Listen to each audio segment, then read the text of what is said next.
অবশেষে কলকাতার বাড়িতে ফিরল রাহুলের মৃতদেহ। প্রয়াত অভিনেতা রাহুলের মৃতদেহ এই মুহূর্তে এসে পৌঁছল তার কলকাতার বাড়িতে। ময়নাতদন্তের পর তার দেহ ফিরল কলকাতার বাড়িতে। গতকালই শুটিং করতে গিয়ে মৃত্যু হয়েছে অভিনেতা অরুণোদয় বন্দ্যোপাধ্যায়ের। রাহুল অরুণোদয় বন্দ্যোপাধ্যায়ের আজ স্পেশাল কেস হিসেবে তার ময়নাতদন্ত শুরু হয় এবং ময়নাতদন্তের পর এই মুহূর্তে তার কলকাতার বাড়িতে ফিরল প্রয়াত অভিনেতার মৃতদেহ। রাহুলের নিথর দেহ পৌঁছল কলকাতার বাসভবনে। শোকে স্তব্ধ পরিবার। অভিনেতা রাহুল অরুণোদয় বন্দ্যোপাধ্যায়ের অকাল মৃত্যু। সোমবার তমলুক হাসপাতালে তাঁর দেহের ময়নাতদন্ত হয়। প্রাথমিক রিপোর্ট বলছে জলে ডুবে মৃত্যু হয়েছে রাহুলের। দীর্ঘ সময় ডুবেছিলেন তিনি, ফলে ফুসফুসে অতিরিক্ত বালি ও জল জমে যায়।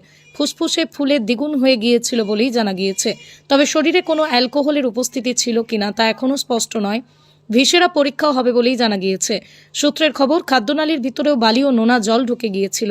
ময়নাতদন্তের প্রাথমিক রিপোর্টে খবর, হাসপাতাল সূত্রে খবর, খুব অল্প সময়ে জলে ডুবে থাকলে এতটা জল জমে যাওয়া সম্ভব নয়। সম্ভবত ঘণ্টাখানেক জলের তলায় ডুবেছিলেন অভিনেতা বলেই সূত্রের খবর। অভিনেতার মৃত্যু ঘিরে রবিবার থেকেই চলছে নানা চর্চা।